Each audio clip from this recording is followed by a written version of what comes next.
All right, we're setting up. Just waiting for YouTube to come online here, and we're live. All right. Oh, I need my gloves. Gonna try to finish this painting of Gene Wilder today and talk about some stuff. I spent a lot of last week talking about how I kind of got started selling my art out here in Los Angeles on Venice Beach on the boardwalk. And yeah, it was kind of fun. I filled an hour full of stuff with my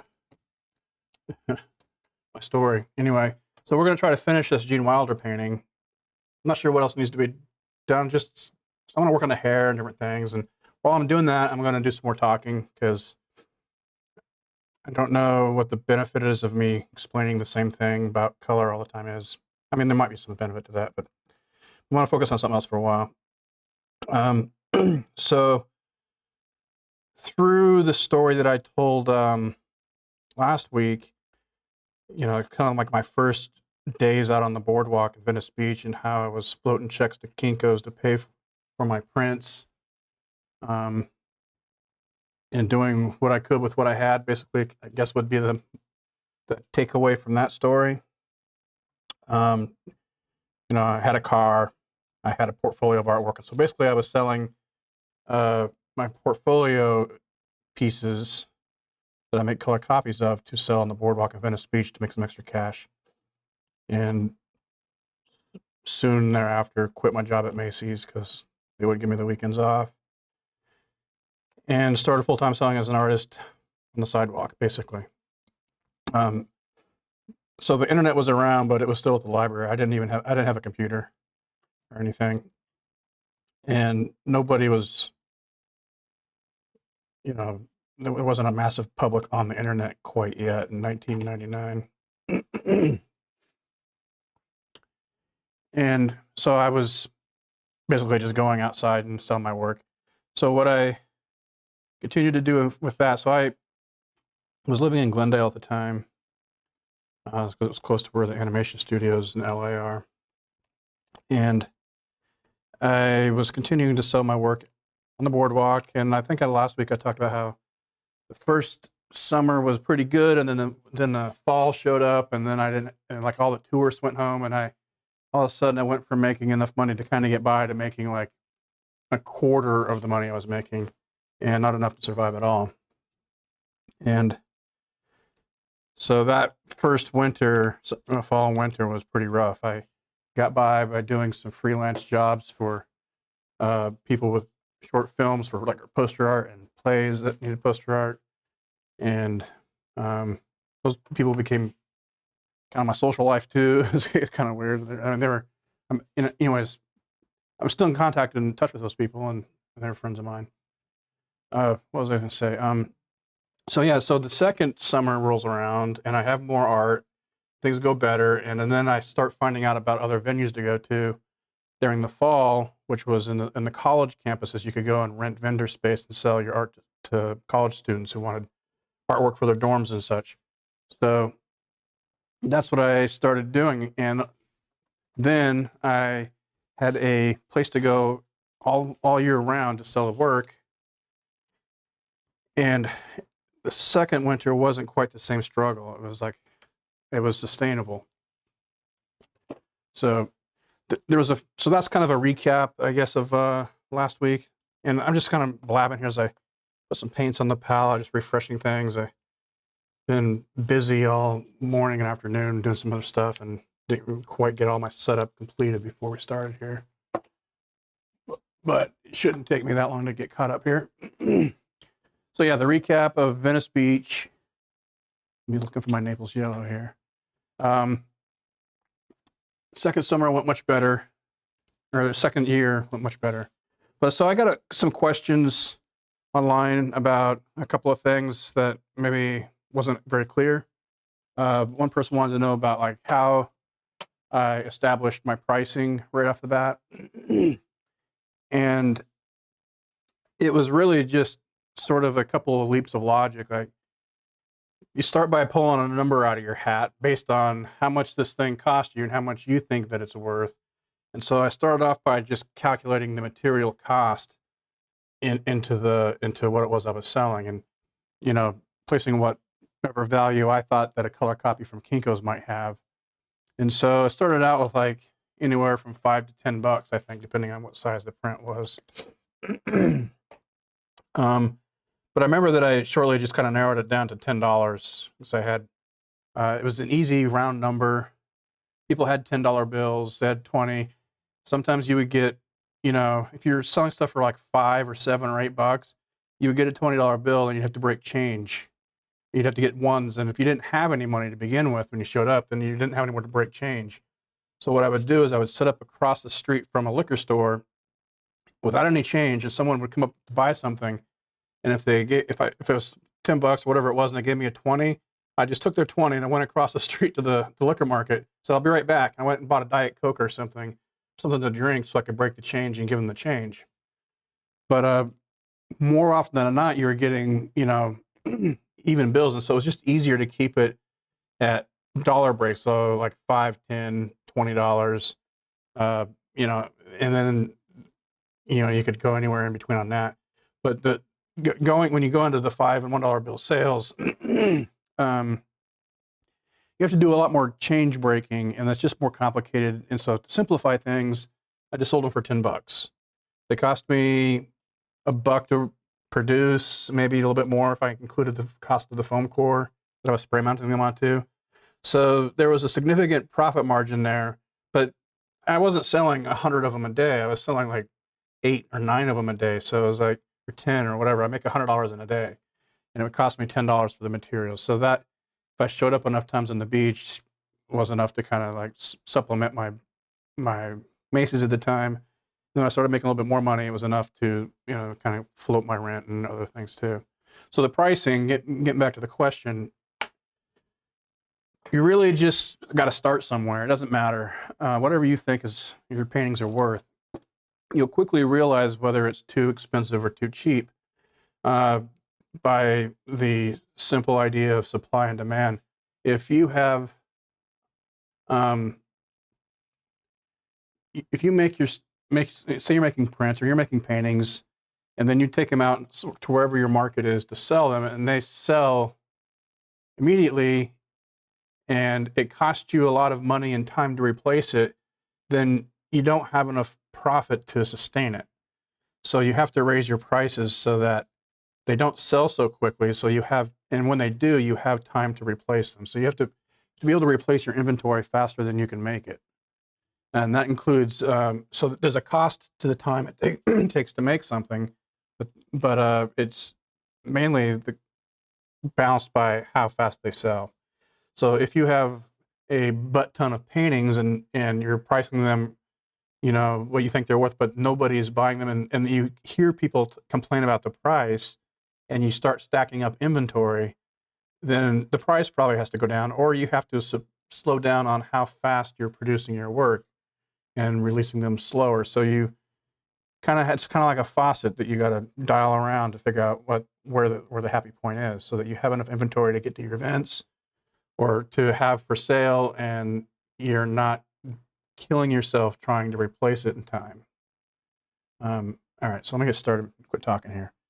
So I took the skins off the paints, and got everything. I think I got enough. We'll go back and get some if I need some more of this Portland gray light.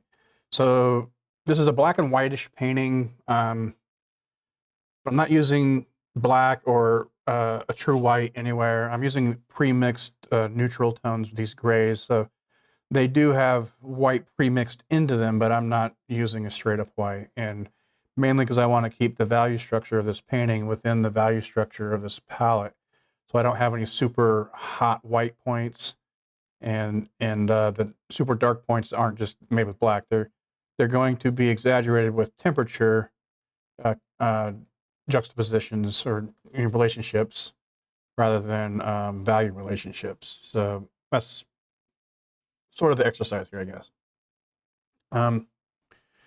So yeah, back to the pricing. So, as as you progress, and go through the years, especially if you're selling originals, people start the demand starts to rise if people are buying them.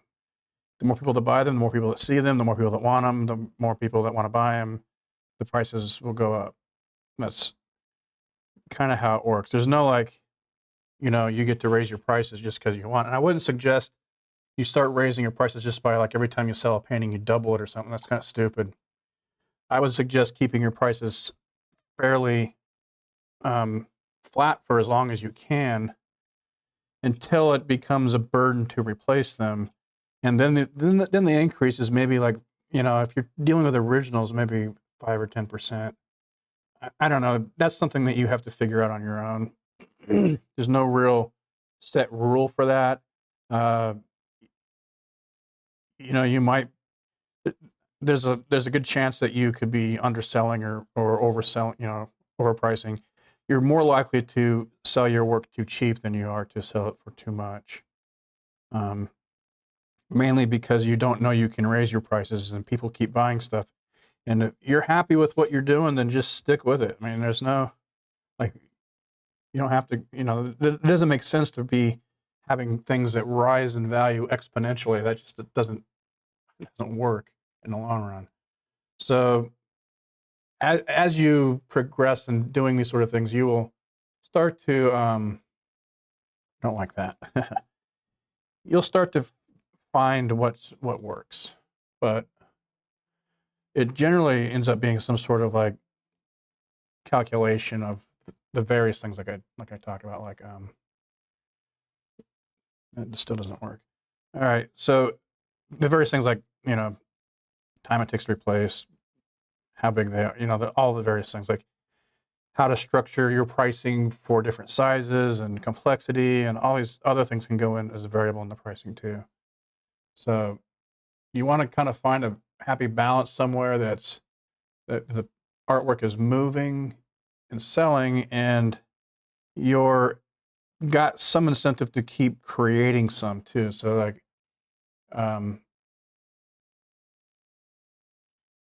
that usually doesn't come from pricing. Pricing is, maybe I should touch on that too. There's two separate aspects here that we're talking about when it comes to making a living with your art. One is the making of the art itself, and then the second consideration is how to sell it. And so that's generally how I approached this, was that when I was making the art or thinking of the art I wanted to make, I wasn't thinking about who was going to buy it or how I was going to sell. It's like, if I make this, I know it'll sell. I didn't approach it that way. If I did, or the instances where there have been instances where I thought, yeah, this is going to do well, and then it didn't. You can never really guess that. I tended to find that the work that I created just because I thought it would be fun or it was cool or whatever my motivations for creating the artwork were, tend to be also the artwork that people were more drawn to. So I kind of thought of this as like wearing two hats. One is I make the art, and then after the art is produced, I put on another hat as all right, now I sell the art. So you're going to be operating in two different levels here. And that's, so there's that. The other thing, so I mentioned in the description of the video or the promote, when I posted about it today, we're talking about style and art style, and that was some other questions that I've got about trying to find their voice, and just not just questions that I've got, but it's sort of threads of dialogue that I've seen online. And so I wanted to touch upon that because I didn't have a style when I first came out of school. This is something I struggled with, and I know there's a lot of pressure to come up with a style and a voice, and what it is that you do. And it was one of the bigger things holding me back for trying to get commercial work, because they, like I mentioned last week, art directors are going to want to see something consistent so that know how to hire you. So they have a book of artists or artists they go to for specific projects because they know the styling is going to fit that project. And so when you have 20 different styles and techniques, and even though if all of them are really interesting or they're good or whatever, that doesn't help the people that are trying to hire you to do those projects. But I had 20 different styles. I had landscape paintings, I had illustrative work, and I was doing mixed media with acrylic and colored pencils, and I had gouache paintings, and I didn't have like this, look to my work that was really that was really what was the word I'm looking for? Like a signature. I didn't have a signature look, so to speak. Every painting was kind of a little bit different from the next, the way I approached it and the styling and all that stuff. So, yes, yeah, like I said, so when I did try to like put a style on something, it came across as kind of contrived, I guess. It didn't really work that well, and so what I decided to do is I was kind of going through this journey on the boardwalk in Venice Beach. Was I decided to quit trying to have a style, and because it didn't seem to matter in the context of just selling the art on the sidewalk, because people would, they wouldn't buy it because all your paintings had the same style. They would buy something and support your work because you happen to have a particular piece of work that they liked, and they wanted to have it. So you didn't have to worry about what the style was. What the style was. They might ask you about your style, and then you have to explain it, and that's a whole other thing. Because like I don't know what people are expecting. Like you just like you follow particular, like there's impressionism or something. Like if I just like, I don't know. These are paintings. It's my style. Well, I don't know I don't have a name for it. But so yeah, so they won't. The average person is not going to care when they're buying, $10 color copy prints to put in their dorm room, or they're buying, some few $100s for an original that they like, that they saw from an artist on the street. They're not going to be concerned that it's not in a style that they can name, or that all the other paintings don't look the same, or whatever. They're not usually. I don't know. So what it did is it freed me up to decide to just do whatever I felt like doing, like like not just style wise, but subject matter, whatever drew my interest, and I got excited about doing, and I would do it however I wanted to do it and whatever I wanted to do, and I wouldn't care about the style. And that was kind of just freeing in itself. And so whatever the style that I have developed slowly over time, and through lots of different paintings, I just kind of arrived at it.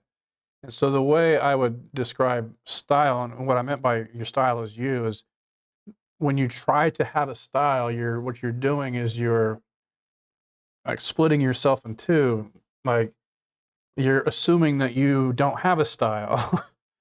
What you haven't done, if you're struggling with this, is you just haven't sort of coalesced around some things that really unify what you're doing from piece to piece. And I would say that styles change very drastically over time. I look back at the paintings even the ones that I've done in the last few years and what I'm doing now, while overall at a glance they look similar, there's lots of very different approaches to them. And so the style is something that constantly evolves and changes as you develop your skill set and interests and all that stuff. So a style isn't something to achieve. A style is really just something that you do the way you do it. Just like your penmanship has a style, but you didn't set out necessarily, I don't know, maybe you did, but my penmanship is just however I write at the time. And that too has changed over time. My signature has changed over time.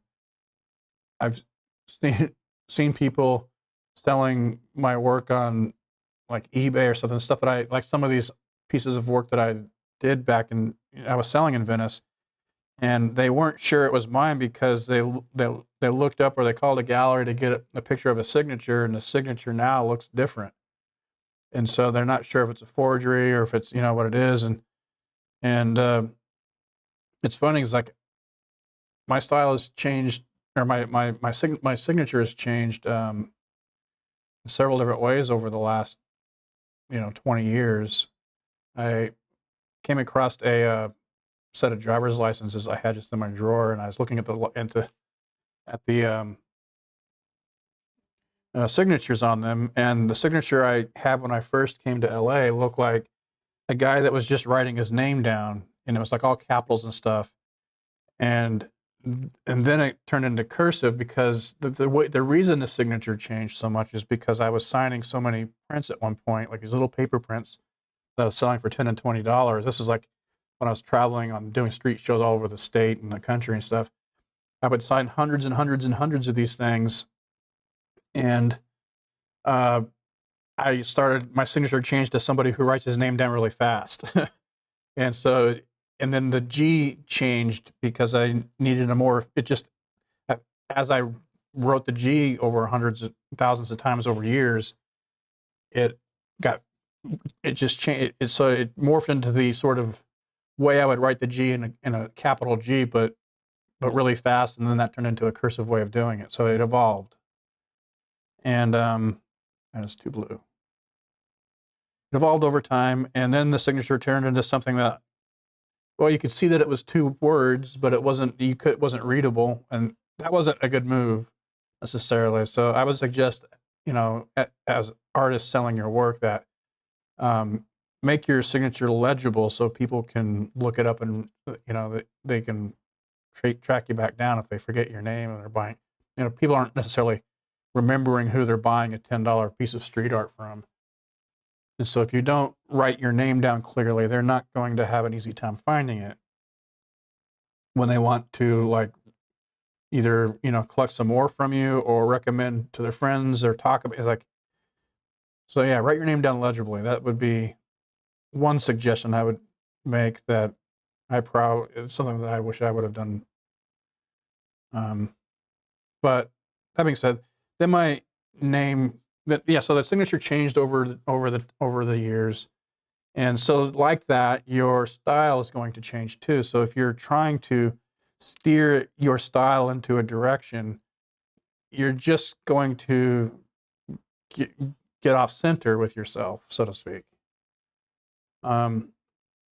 You're just just do things the way you do them, and that is, your style will present itself out of that. And it may not become real consistent for a while until you do enough work for it to do that.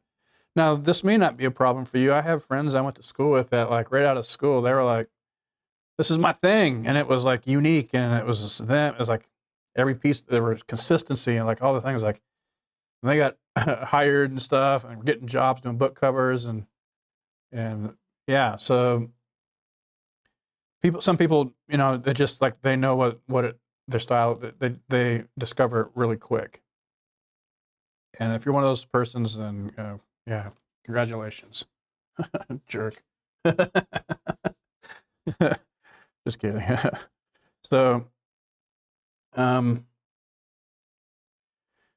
yeah, so the style will evolve over time. Signatures will probably evolve over time. And actually what it does is it turns into a way of being able to determine if something is authentic for me. It's like somebody has a print of one of my old fantasy pieces and they have some signature that looks like a current signature, then I know that I had somebody try to forge it, which, that hasn't happened yet, but I would be able to, determine a relatively thin time frame of when they purchased the artwork just by looking at the signature. Even if I don't have the date on the art, on the print. I didn't generally put dates on anything. um, uh, especially prints. I might have put dates on some originals, whatnot. But I would suggest if you're thinking about whether you should put dates on, especially on your original work, um, I wouldn't do that. Mainly because you don't want people if you have a bunch of unsold work and it has dates on how long you've had it, is like it doesn't give people a lot of confidence in how fast your work is going to be selling. And if they don't have that confidence, they're not going to be confident in your prices, possibly. So I would suggest if you date a painting, date it after you've sold it, which is what I generally did when I was in Venice.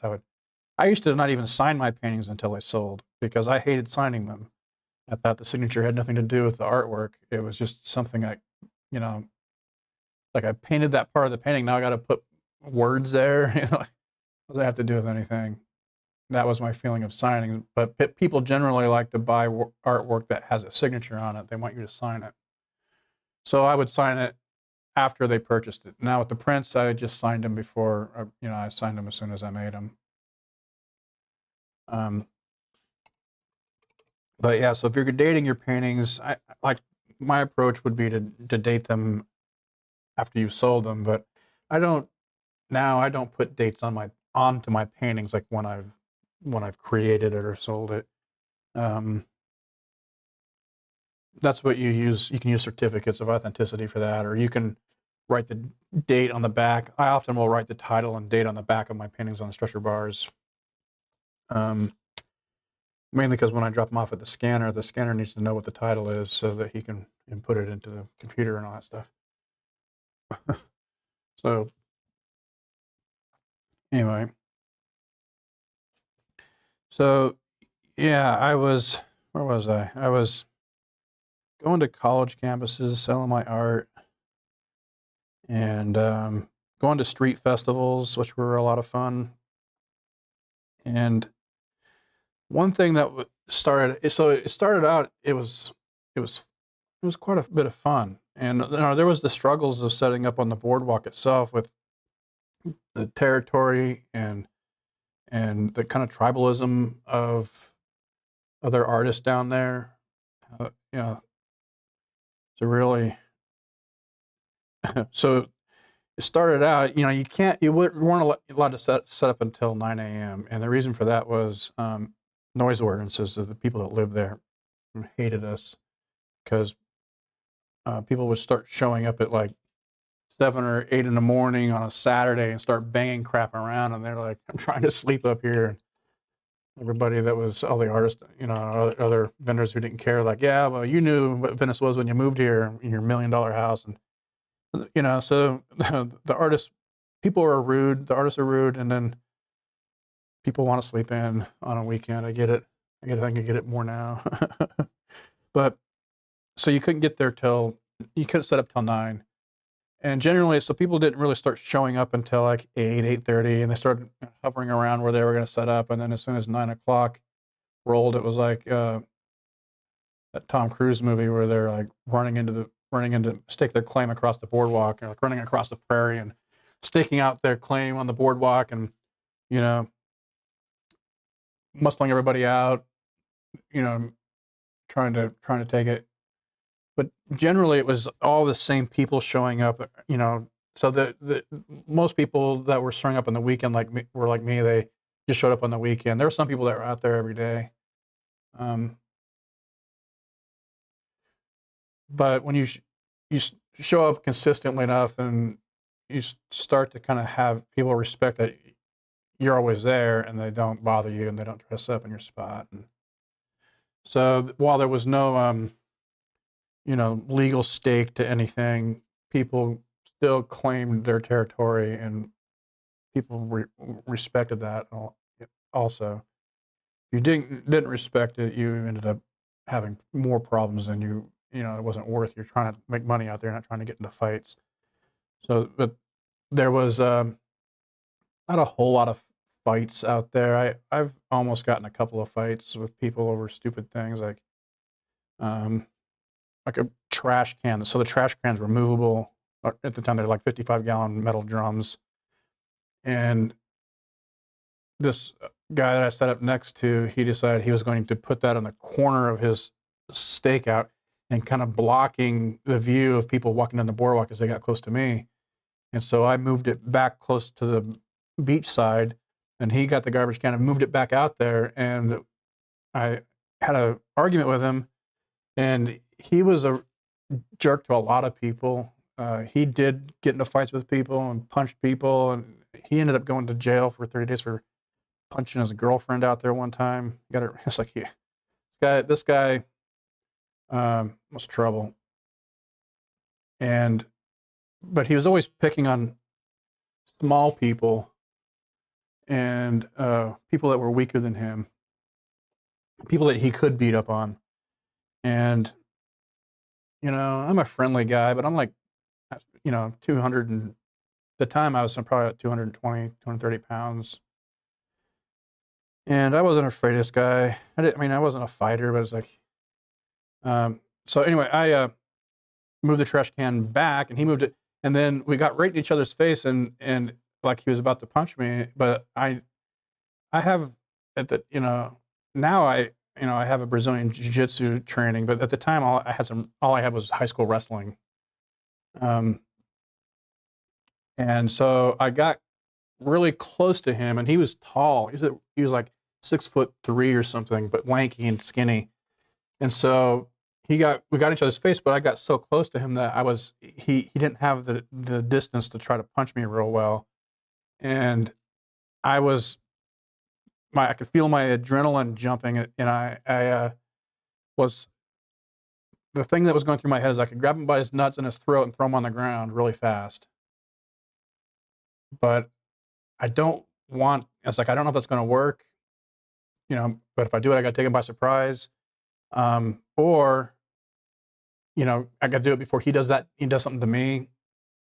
But I knew that if I just kept close enough to him that I would have a chance to react whatever he was going to try to do. And so what I did is I just put my hand up to give him a handshake to get him to just back. I tried to just back off, give him a way out, give myself a way out. So look, like we can move it here. If we can get, and that's what he chose to do. He chose to accept my olive branch, so to speak, and we avoided fist fighting each other right there on the spot. I don't remember exactly what we resolved to, but we figured something out. That wasn't a super common occurrence, but it was something that was a reality for sure, and something that you really had to be conscious that that could get to that point. That doesn't mean that everybody that was out there was a fighter and a scrapper. There was just average Joes out there and some gals. I think it was much tougher for women to be out there. There were women out there selling their artwork and their jewelry and stuff. They got their time wasted a lot more by dudes wanting their phone number and trying to, like taking up all their time and hitting on them and stuff, rather than trying to buy stuff that they were selling. So I never like thinking, I'm glad I don't have to deal with that. It sucks.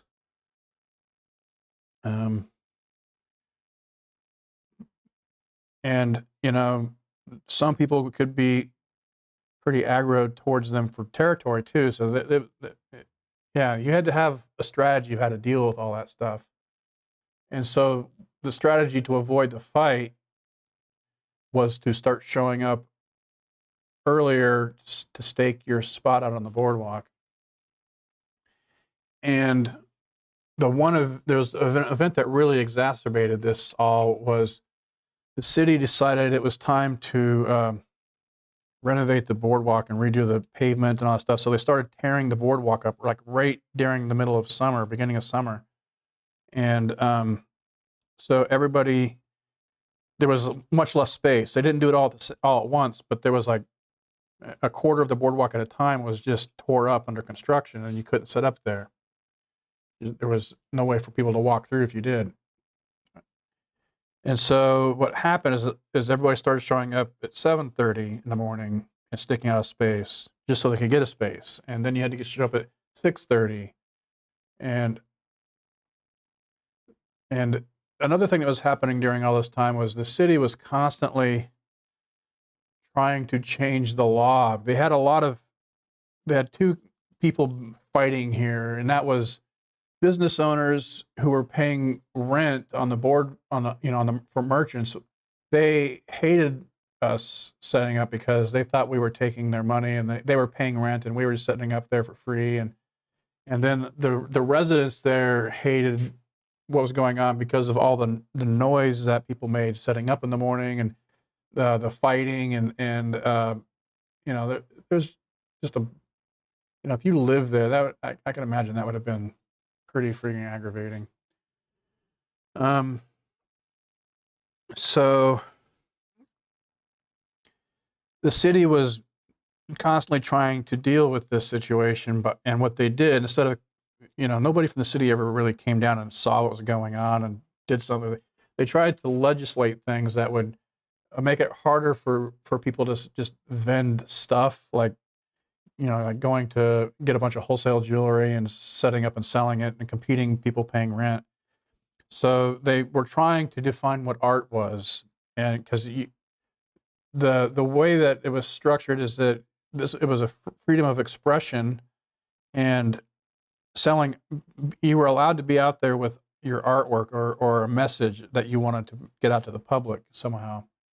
And so the city got put into this trap of having to define what the difference between art and merchandise is. Like, so what's a piece of artwork, and what's an item, what's business? It's just like, it has nothing to do with art. It's just selling an item for money. So, is there a point when it isn't art and it's just an item? And they were trying to define that as jewelry, except they were getting sued because jewelry is also an expression of something, of an idea. And so the other way that people got around that, artists got around that, was they started putting their jewelry in cheapo frames that they spent $1 for in downtown LA somewhere. And they would sell you a piece of jewelry with a frame and call it framed art. I think that might have been because something to do with the law that was passed. It had to, art was defined as something that could be framed. And so the police would go out there and then give people tickets for selling jewelry. And then the people that were selling jewelry would go buy frames and say, look, it's framed now, and they skirt around it. And so there was always this constant cat and mouse game. The other problem is that the city was writing laws that were then challenged in First Amendment grounds, and they were losing us and having to pay settlements to a bunch of artists out on the boardwalk. And so there were artists out there that were intentionally doing things to antagonize and get tickets so that they could turn around and sue, which isn't a solid game plan in my idea, but some of the artists winning settlements inspired some courage in other artists not complying with these attempts to make it, to serve the people that were being disturbed by all this stuff, and also to give people the access to the boardwalk in order to utilize their First Amendment rights. So what was I saying? Yeah, let me think for a second here.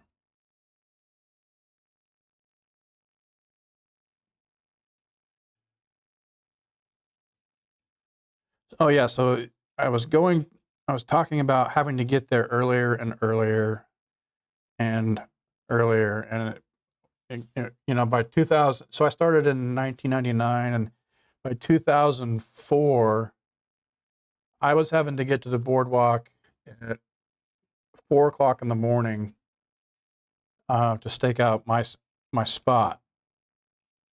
And so the first year or two was fun. I was making money, going to college campuses in the winter and all stuff.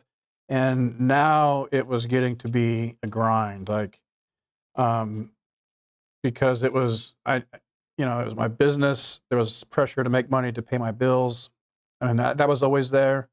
But now, there was less space on the boardwalk, and that meant more competition for that space, which meant you had to get there earlier. So the boardwalk got completed. The renovations got completed. Yeah. So let me back up a little bit. Renovations got completed. But the getting there earlier didn't change. It's kind of like when in 2000, what was it, 2007 or 8, when all the gas prices went up to like $5 a gallon and they never came back, after the price of oil came down again.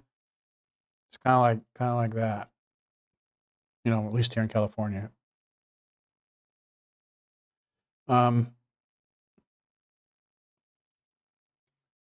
So yeah, had to get there earlier and earlier, to avoid confrontations and fights with people over space. And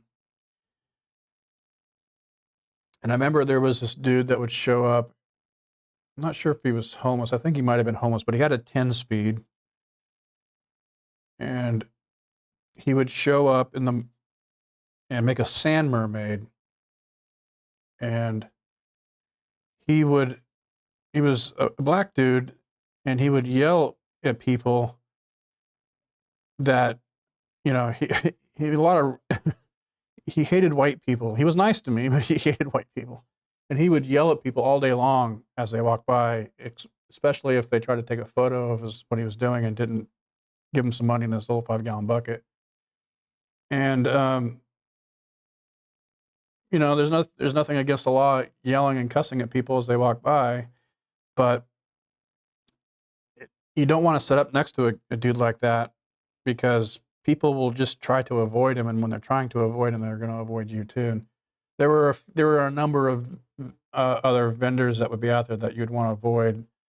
So it wasn't always just somebody who was obnoxious. It might be somebody who, like sometimes musicians, people who draw really big crowds, make a lot of noise, because those big crowds tend to draw crowds, and then they're crowding around somebody next to you so much that they're crowding in front of your display, and then people who are just walking by then don't see what you're doing, and that defeats the purpose of being out there. So you wanted to avoid those people.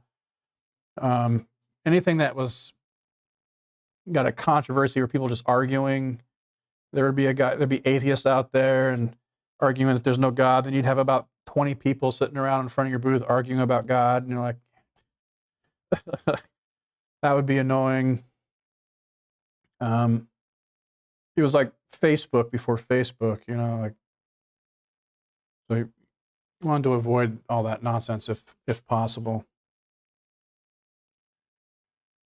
But you couldn't really know it. So this guy that made the sand mermaids, what he would do at the end of the day is he would just kind of wreck his sand mermaid sculpture and leave, and then in the morning he'd show up and his sand would be there. And so the way I ended up dealing with him was I got there before he did, and I just pushed all of his sand back into the beach, then told him that it was like that when he got there. And then he didn't care that much, and so he would just leave and go get drunk or whatever. He was kind of a homeless guy, I think. I don't know what happened to that guy. It was weird. But he would leave, so that's how I dealt with that. But I had to get there before he did, and he lived down there, so I didn't know when he was going to show up. I had to kind of guess. And then, so the city, I think, was in the middle of doing another ordinance change, and they all of a sudden stopped enforcing some ordinances about what could be vended, what was allowed to be vending down there. And the word got out that you could show up with whatever you wanted, and it didn't matter. And so then there was a ton more people trying to show up and set up, like they were having yard sales out there and stuff. And so what I started doing was I would get there like 11 o'clock the night before, and I'd sleep in my truck in the parking lot, waiting for the next day. And how I did that is I show up in the parking lot. It was empty. I take all my stuff out of the back and set it up next to my truck, just lean it up next to my truck, and so I could sleep in the back of the truck, and I would just be there all night until about the sun came up, and around 6 o'clock in the morning, you started to see light, get out, and then you just stand around talking with people and milling around until 9 o'clock until you could set up, and then all of a sudden at 9 o'clock, again, it was just a mad dash to get over to the west side of the boardwalk and stake your claim. And so we were getting there, like I said, the night before and sleeping on our vehicles and just to stake out a place to sell your artwork. And then you were having to get there and compete with people that were just out there for $5 for the day so they could, go get some weed or some booze or something, that are out there just panhandling and things. So you were literally competing with everything out there. Another thing that started, so when sometimes I would show up and a guy would have a space and I knew that, so I knew him out, who he was or whatever. He's out there panhandling. I knew he would leave if he just had $20, and so I would just give him $20 to leave. And then some of the guys out there, some of the homeless guys out there figured out that, and they started saving your spot. I knew you would give them some money, and so you didn't have to get out there quite so early. You could just, but I didn't like putting them in that position, so I didn't really do that. But I knew some people who were doing that, just paying some homeless people to stake out the spot for them, and then paying them when they got there in the morning. They still get there at about 6 o'clock in the morning because those guys wouldn't stay there very long before they just left. But if you got there early enough, the guy and you were consistent and you were willing to pay somebody, you could do it that way too.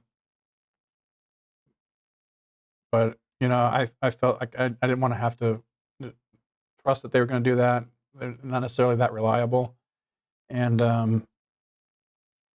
plus it could be dangerous. And I didn't want them doing something dangerous on my behalf necessarily, even though they were already out there. But they got enough crap to worry about. All right. I think I'm gonna work on some more of this face over here. So, yeah, to get there earlier. And so as this went on, I was finding other venues to sell, but I started to loathe Venice Beach. It got to be, I would have anxiety of showing up there to sell. Like I didn't know what kind of crap I was going to run into, what I was going to have to deal with this time. Like who am I going to have to argue with or fight over a spot? Is it going to be all taken up by some dude who shows up or some religious group who he probably had more right to be out there than me? But I had to compete with them for space. Are they going to come out there? They're 1 or 2 times a year, like these religious organizations would send teenagers out with this anti-abortion stuff every once in a while. And they were super obnoxious. You didn't want to set up anywhere near them. They weren't, not only was it just, invited a lot of arguments and strife among people who were walking by, but the people that were doing it themselves were just kind of jerks. They may not all be jerks, and because they were setting up all kinds of different places around the city, but every time we had to deal with them, they were a pain in the ass. And so I gotta make sure this is working right at all. Like I'm painting his eye in there. Do it this way.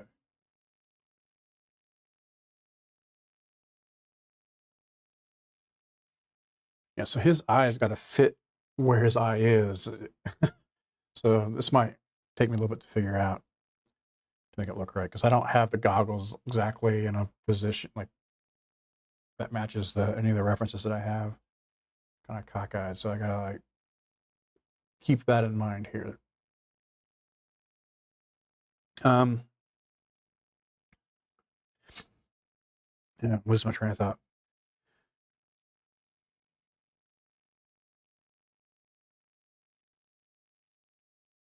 All right. Yeah, so I was talking about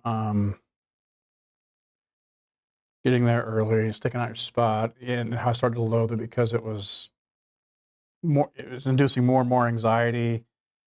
It turned from having a lot of fun to being like, am I going to get into a fight? Do I have to deal with some jerk off asshole who's going to do something stupid and just make life hell? Or, what kind of confrontation am I going to have to be dealing with? And so I knew that I needed to get out of that situation. Like Venice was not tenable. There was that going on. Plus the city was constantly changing the ordinances. And it seemed like they were pretty hell-bent on making it harder and harder to be out there. Like the incentive to be out there was like, you really had to want to be there. Or you had to be desperate to be there. And this made me desperate to not be there. And the only way for me to do that was I had to find other venues, which I had, in some, when during the winter and fall, but during the summer, that's the only place I had to go. And the summer was the worst time of all to be out there with the competition for the space. So I had to start making plans to get out. And so every opportunity I had to find a different venue, I did. I started selling my work down in Huntington Beach, right by the pier on Main Street.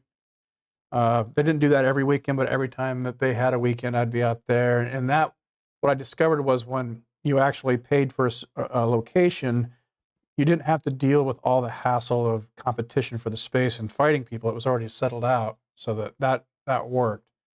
Give me a second, let me think here. And also, that tended to weed out a bunch of riffraff people. People, if you're willing to pay for a space, you're probably thinking about how to make money in the space, and you're not, yelling and cussing at people walking by and not being as obnoxious. Don't get me wrong, there's obnoxious people that are just, paying to vend somewhere too, but it wasn't anything quite like, selling in a street for free with other people.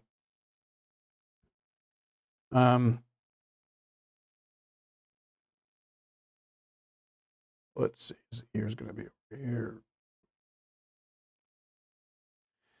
And so anytime I could start finding a new place to sell the work, that was my goal then, was to eventually replace selling in Venice with some other venue. And it became this reoccurring theme that I think I touched on last week, which, get out before you're pushed out. There's things constantly change. And so, while I was feeling like I'm doing it in Venice, when I first started selling there, I was like, oh, things are going, and, I'm making some money, and it's cool. Well, that doesn't last that long. That initial success then morphs into a struggle as the venue changes, the environment changes, and then it becomes unsustainable for you there for one. It could be a variety of reasons. I got really sick of having to get there in the middle of the night or get there the night before and sleeping in my car, possibly having to get in fistfights with people just so I could sell some art, so sell my art. But that's what I was doing. I was basically willing to sleep in my truck and get punched in the face so I might have an opportunity to sell my art in the street. That's what it was boiling down to. And it wasn't, that it isn't some sort of virtue. That's actually not fun. And if you can avoid that from the beginning, I highly recommend. But yeah, I mean, I don't know that you have to be willing to get in that situation to make a living with your art.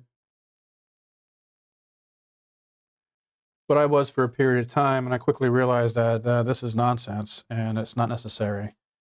And the solution to it was finding different venues. And so the way I would describe this is that if you think of venues as a ladder, like the bottom rungs are the worst venues for either income or hassle, and the higher the rungs go, the better the venue, the more prestigious it is, the more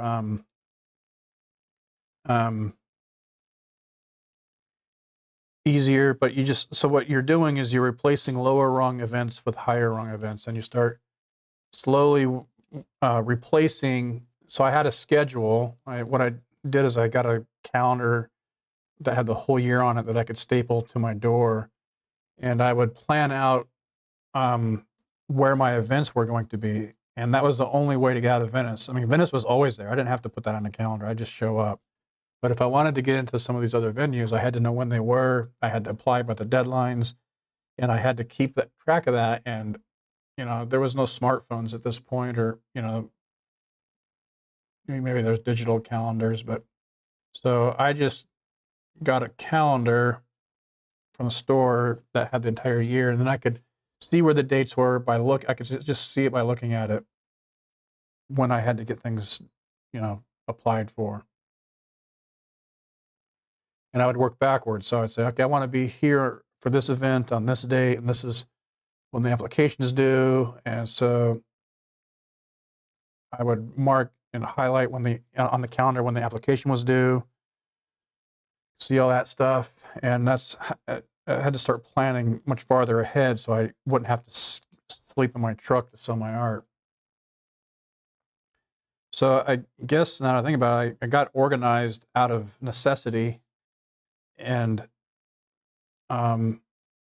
that's one of the keys to being able to manage a career is you have to have some ability to be organized.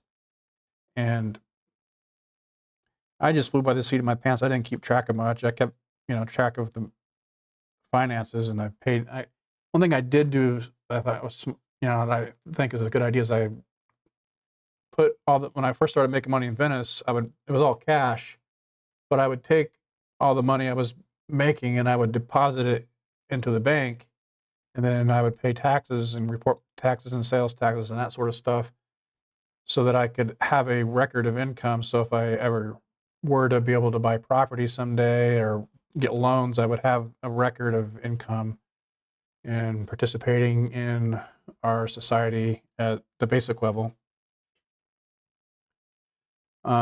So you do want to keep track of those things because they will bite you in the ass if you don't. Another Gabe Leonard tip. Pay your taxes.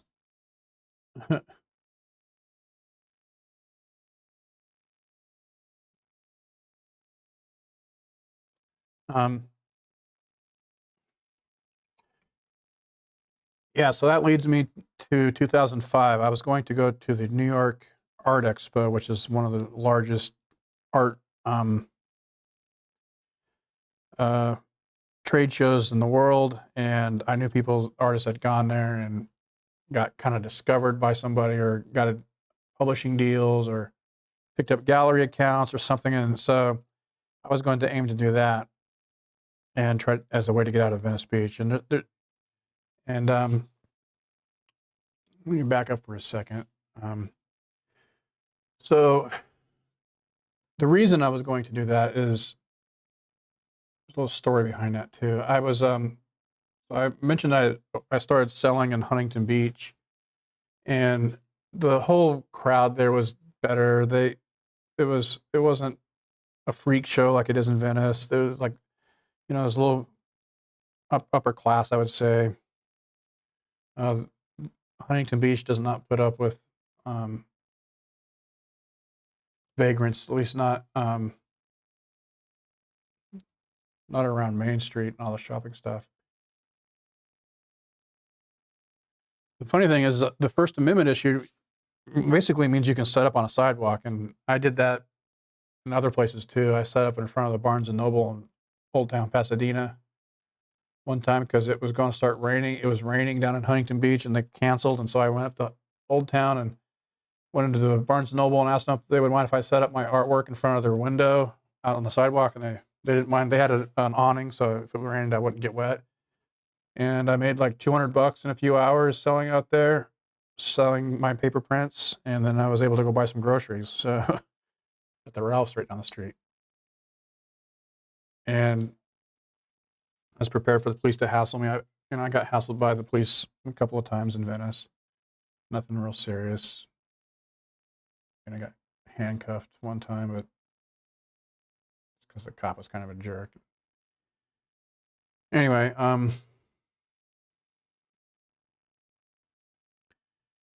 I was gonna say, oh yeah, so I was in Huntington Beach, and it was right at Main Street and Pacific Coast Highway, and my booth at one of these weekends was kind of set up in front, or really close to the stoplight there. And at one point, these Lamborghinis pulled up, and they were sitting there idling, and I'm like, I like cars, and I was looking at those cars, and I was like, man, I'd like to drive a Lamborghini someday. So I started kind of doing some math in my head. Like, first thing that occurred to me is like, people who drive Lamborghinis don't sell crap out of tents. So if I want to own a Lamborghini, I probably got to get out of this tent somehow. And so I started doing some quick math in my head, like how much does it cost if I wanted to buy a Lamborghini? And for what, I don't know where I got this number out of my head at the time, but I remember thinking that it would be, say it costs $5,000 a month to buy a Lamborghini. If I was to get a car loan. I don't think people who buy Lamborghinis get car loans either. I think they just pay cash because they have boatloads of money. But what do I know? I still haven't got a Lamborghini. Although I did buy a sports car at one point, but I sold it. Anyway, so yeah, $5,000 a month. And I thought, well, if I had, I figured, so I figured to do that, if I didn't want to spend more than 20% of my income on a car, then I would have to make at least $20,000 a month to afford a Lamborghini. And I thought, well, how am I going to make $20,000 a month? And I thought, well, imagine I had a venue that, made me $1,000 a month. And imagine I had 20 of those venues all over the country somehow. If I could find 20 places that would sell my art, and they could each average me $1,000 a month, that'd be $20,000 a month. And so I kind of understood that the key here for me, what I wanted to do was I needed to have locations. Like I could make more money if I was not having to stand there myself all the time, and I couldn't be in 20 places at once. The problem I had is that a lot of these venues and art festivals and shows, they require you be there to sell the work. They don't want you franchising yourself.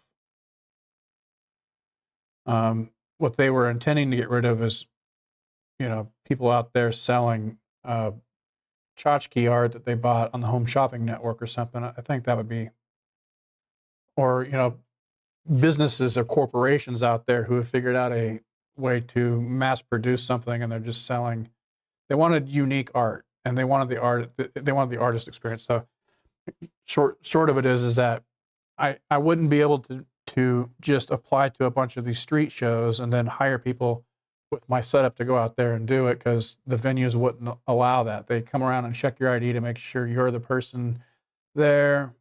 And maybe you could try to get around that somehow, but it seemed like a hassle. But I did know that, galleries sold art and they sold prints. Some galleries did.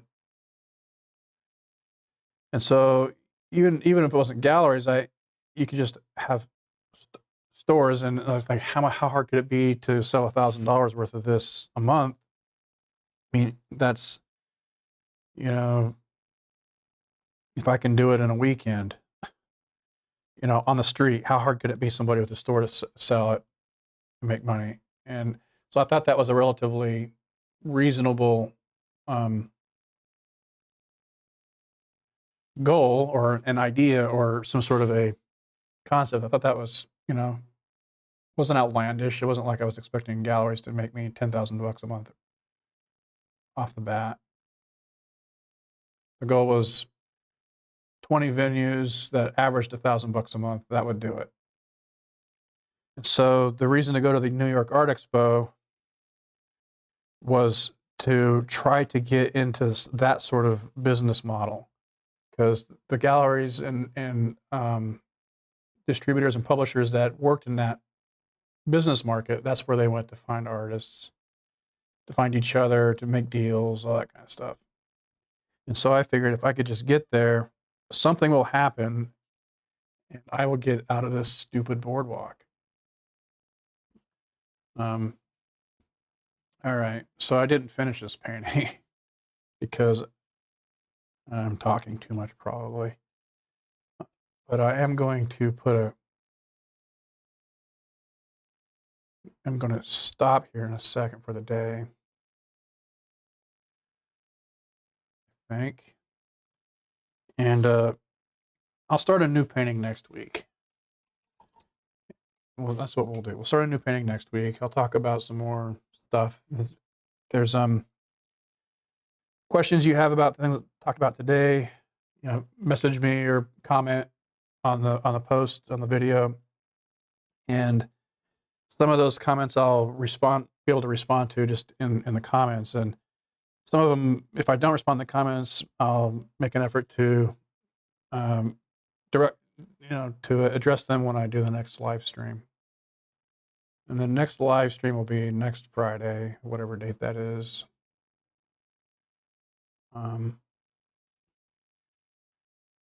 Yeah, I'll continue the story. I'll try to, like, I wanted to touch upon a couple of things I touched on this week, so I'll touch upon questions people ask, and I'll continue talking about my specific story of how I did what how I navigated all this stuff.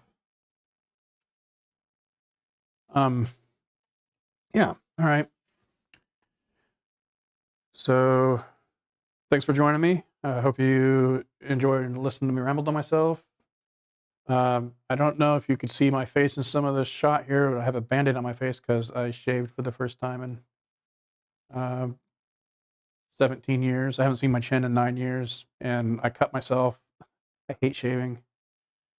And for some reason, it wouldn't stop bleeding like minutes before I started this live stream, so that's kind of why I was a couple seconds delayed getting started here. Anyways, we'll see you next week. Take care of yourself, take care of each other. Check you later.